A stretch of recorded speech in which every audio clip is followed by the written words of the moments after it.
जरा तसव्वुर करें, आप 950 साल तक एक ही सच बोलते रहें, मगर कोई मानने को तैयार ना हो। लोग आप पर हंसें, आपको पागल कहें और फिर भी आप रुके नहीं। ये किस्सा है उस नबी का जिसकी सब्र की मिसाल क़यामत तक दी जाती रहेगी, हज़रत नूह अलैहिस्सलाम। हजरत नूह अलैहिस्सलाम को अल्लाह ने एक ऐसी कौम की तरफ भेजा जो बुतों को खुदा मानती थी।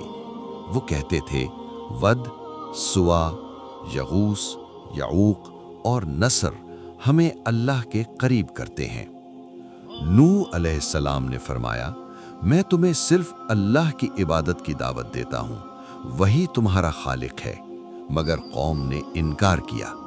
दिन रात छुपकर अलानिया कौम को समझाया, अपने रब से मुआफी मांगो, वो तुम पर आसमान से बारिश बरसाएगा।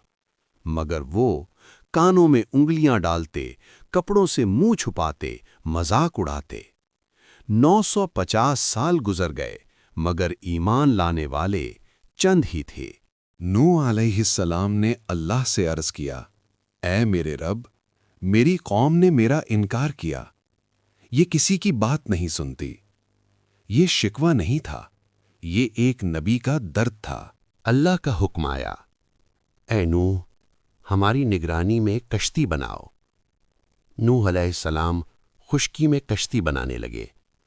कौम हंसती रही, बूढ़े हो गए हो, अब न जाने क्या नया तमाशा है। नूह अलैहिस्सलाम खामोशी से काम करते रहे।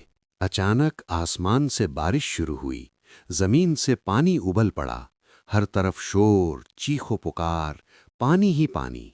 नूह ने कहा, किश्ती में सवार हो जाओ अल्लाह के नाम के साथ। नूह अलैहिस्सलाम ने अपने बेटे को देखा जो अलग खड़ा था। नूह अलैहिस्सलाम ने पुकारा, बेटा हमारे साथ आ जाओ। बेटे ने कहा, मैं पहाड़ पर चढ़ जाऊंगा। नूह अलैहिस्सलाम ने फरमाया, आज अल्लाह के हुक्म से कोई नहीं बच सकता। और पानी इन दोनों के दरमियान आ गया। जब सब कुछ खत्म हो गया, कश्ती कोहे जूदी पर ठहर गई। जमीन फिर से सांस लेने लगी। अल्लाह ने फरमाया, ऐ नूह, सलामती के साथ उतर आओ। ये किस्सा हमें सिखाता है, हक पर चलना आसान नहीं, मगर अल्लाह सब्र करने वालों के साथ है। निजात नसब से नहीं, ईमान से है।